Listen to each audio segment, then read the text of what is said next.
नमस्कार ओडिशा आज जानिबा देश विदेशर सबुठ बड़ खबर।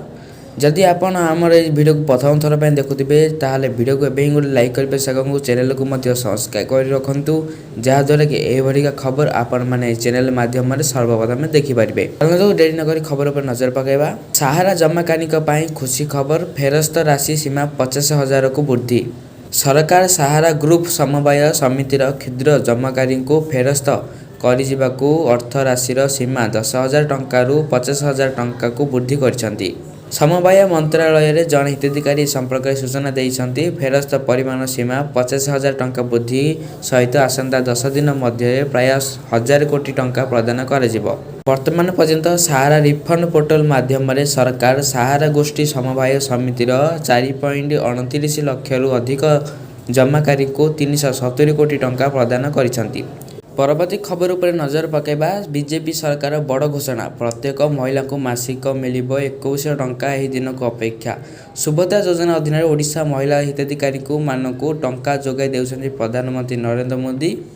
एही योजना रे समस्त महिला को प्रति मास 21 टंका लेखा प्रदान करिवे सरकार। तेबे वर्तमान सरकार तरफरु आ एक बड़ घोषणा करा जायछि। एही योजना रे समस्त महिला को प्रति मास 21 टंका लेखा प्रदान करिवे सरकार। महिला मानक विकास पई आर्थिक सहायता जोगाई देबाकू सरकार एही योजना कार्यकारी करिवे बोली प्रतिश्रुति दैछंती।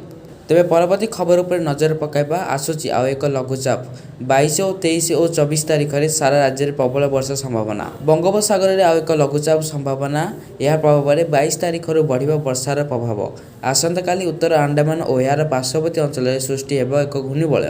23 तारिख सुधा उत्तर पश्चिम संलग्न केंद्रीय बंगोपसागर सृष्टि हेबा लघुचाप फल 22, 23 और 24 सारा राज्य रे वर्षा हेबो। उपकूल ओडिशा रे अधिक वर्षा ने आकलन करिछि पानीपाग विभाग। लघुचाप सृष्टि पर यार गतिपथ स्पष्ट हेबो बोली पूर्वानुमान करिछि विभाग। आसंता 24 घंटा रे बिजुली और घड़घड़ी सह किछि स्थान रे हल्का मध्यम धरणर वर्षा सतर्कता को नै मालकानगिरी, कोरापुट, नवरंगपुर, कलाहांडी, रायगड़ा, गजपति, कलाहांडी, गंजाम और कंधमाल जिला को येलो वार्निंग जारी करिछि। तबे परवर्ती खबर उपर नजर पकाइबा। सीएम किसान योजना रे नूतन हिताधिकारी माने एही तारीख जाए करिपारिबे आवेदन। सीएम किसान योजना रे नूतन हिताधिकारी माने नवेम्बर मास 8 तारिख पर्यंत पंजीकरण करिपारिबे। चाषी माने cm.odisha.gov.in रे माध्यम रे पंजीकरण करिपारिबे। एही योजना रे हिताधिकारी माने दुईटी किस्ती रे 2,000 टंका लेखाएं वार्षिक मोट 4,000 टंकार सहायता पाइबे बोली संसदीय व्यापार मंत्री मुकेश महालिंग कहिसंती। सीएम किसान योजना रे रबी ऋतु रे 925 कोटी रु अधिक टंका विनियोग माध्यम रे राज्यर 45,57,733 जन क्षुद्र और नाम मात्र चाषी एवं 39,303 भूमिहीन कृषि परिवार एही माध्यम रे उपकृत हेबे।